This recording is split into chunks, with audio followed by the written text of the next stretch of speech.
देश के इतिहास में ऐसा पहली बार देखा गया है कि जहां एक तरीके से इलाहाबाद हाईकोर्ट ने एक फैसला दिया एक मेयर को लेकर। मेयर के जितने भी अधिकार है उसे सीज कर दिया गया। जी हाँ, ये बिल्कुल हुआ है। उत्तर प्रदेश की राजधानी लखनऊ की राजनीति और नगर निगम प्रशासन में उस समय बड़ा भूचाल आ गया जब इलाहाबाद हाईकोर्ट की लखनऊ बेंच ने मेयर सुषमा खरवाल के प्रशासनिक और वित्तीय अधिकारों को सीज कर दिया। ये बिल्कुल जैसा कि उनके ऊपर ये गंभीर आरोप था कि एक सपा के जो पार्षद के उम्मीदवार थे उनका पद और गोपनीयता की शपथ उन्हें नहीं दिला गई समय रहते हुए कोर्ट के आदेश का अवहेलना किया गया, जिसके बाद से ये खबर निकलकर सामने आ रही है। हाईकोर्ट का यह सख्त फैसला नगर निगम के एक पार्षद को शपथ न दिलाने के मामले में आया है, जिसने पूरी राजनीतिक गलियारों में हलचल बढ़ा दी है। मामला वार्ड संख्या 73 के फैजुल्लागंज से जुड़े आपको बता दें कि सपा पार्षद ललित किशोर तिवारी का है। चुनाव न्यायाधिकरण ने दिसंबर 2025 में उन्हें निर्वाचित घोषित किया था, लेकिन करीब 5 महीने बीत जाने के बाद भी उन्हें पद और गोपनीयता की शपथ नहीं दिलाई गई, जिसके बाद से ये फैसला लखनऊ की बेंच ने दिया है। इसी को लेकर मामला हाईकोर्ट पहुंचा, जहां अदालत ने नगर निगम प्रशासन की कार्यशैली पर कड़ी नाराजगी जताई और कड़ी नाराजगी ही नहीं जताई बल्कि अदालत ने यह भी कहा कि अगर अगली बार एक तरीके से इन्हें शपथ नहीं दिलाई जाती है तो व्यक्तिगत रूप से कोर्ट में पेश होना होगा एक तरीके से मेयर को, और उन्हें जवाब देना पड़ेगा कोर्ट में व्यक्तिगत रूप से। हाईकोर्ट की खंडपीठ ने सुनवाई के दौरान कहा कि अदालत के पहले दिए गए निर्देशों के बावजूद आदेश का पालन नहीं किया गया। कोर्ट ने इसे गंभीर लापरवाही मानते हुए मेयर के वित्तीय और प्रशासनिक अधिकार तत्काल प्रभाव से सीज करने का आदेश दे दिया।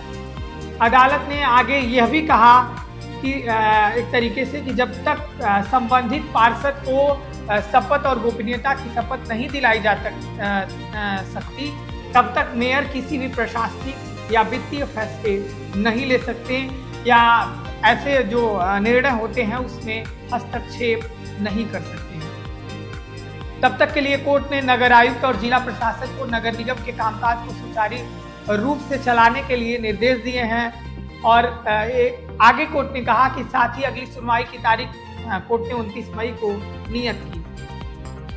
आगे अगर आप देखें तो अदालत ने कई सारी चेतावनी दी। अदालत ने चेतावनी दी कि यदि तब तक यह आदेश का पालन नहीं हुआ तो मेयर को व्यक्तिगत रूप से, जैसे कि हमने आपको पहले ही बता दिया कि कोर्ट ने कहा कि व्यक्तिगत रूप से मेयर को पेश होना होगा अगर अब जाकर के इस आदेश को पालन नहीं कराया जाता है। इस फैसले के बाद नगर निगम की राजनीति गर्मा गई है। विपक्षी दलों ने भी लोकतंत्र की जीत बताते हुए मेयर और नगर निगम प्रशासन पर सत्ता के दुरुपयोग का आरोप लगाया है।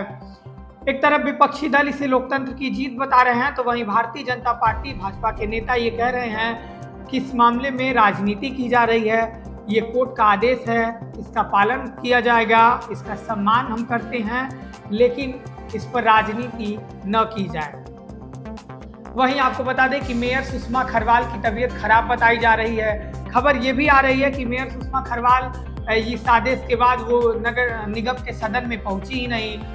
सदन में नगर आयुक्त भी नहीं पहुंचे, लेकिन फिर बाद में खबर आई कि उनकी तबीयत खराब बताई जा रही है। इसकी वजह से वो नगर निगम के सदन में नहीं पहुंच पा रही हैं, किसी कार्रवाई में हिस्सा नहीं ले पा रही हैं। अब देखना ये रहता है कि आगे की जो कार्यवाही होती है नगर निगम की जो आगे की कार्यवाही होती है उसमें क्या मेयर जो सुषमा खरवाल हैं वो भाग लेती हैं। वहीं विवाद अगर विस्तृत आधिकारिक बयान जो देखें अगर इस पूरे मामले पर नगर निगम की तरफ से भी नहीं आ रहा है। लेकिन अगर बात करें राजनीतिक प्रतिक्रिया की तो एक तरफ वरिष्ठ पत्रकार राजेंद्र कुमार का इस पूरे मामले को लेकर कहना है कि अगर हाईकोर्ट ने मेयर के अधिकार सीज किए हैं तो इस्तीफा दे देना चाहिए। हाईकोर्ट ने गंभीर टिप्पणी की है, सरकार को भी मेयर से इस्तीफा ले लेना चाहिए। ऐसी स्थितियां ना हो इसलिए मुख्यमंत्री को भी ध्यान देना चाहिए कि कोई और स्थिति ना पनपे, इसलिए इस्तीफा या तो मेयर को दे देना चाहिए या तो सरकार को इस्तीफा ले लेना चाहिए। ये पूरा मामला अगर देखेंगे तो पहली बार ऐसा हुआ है कि किसी मेयर के पूरे अधिकार को सीज कर दिया गया है। ये जो हाईकोर्ट ने कहा टिप्पणी किया कि जिस तरीके से हाईकोर्ट के आदेश का अनुपालन नहीं हुआ और लापरवाही बरती गई, जिसको देकर ये फैसला सामने आया है। फिलहाल आप इस फैसले पर क्या सोचते हैं, आप अपनी टिप्पणी जरूर करिएगा। अभी के लिए इतना ही। आप देखते रहिए बेधड़क खबर। मैं था आपके साथ आतिश कुमार।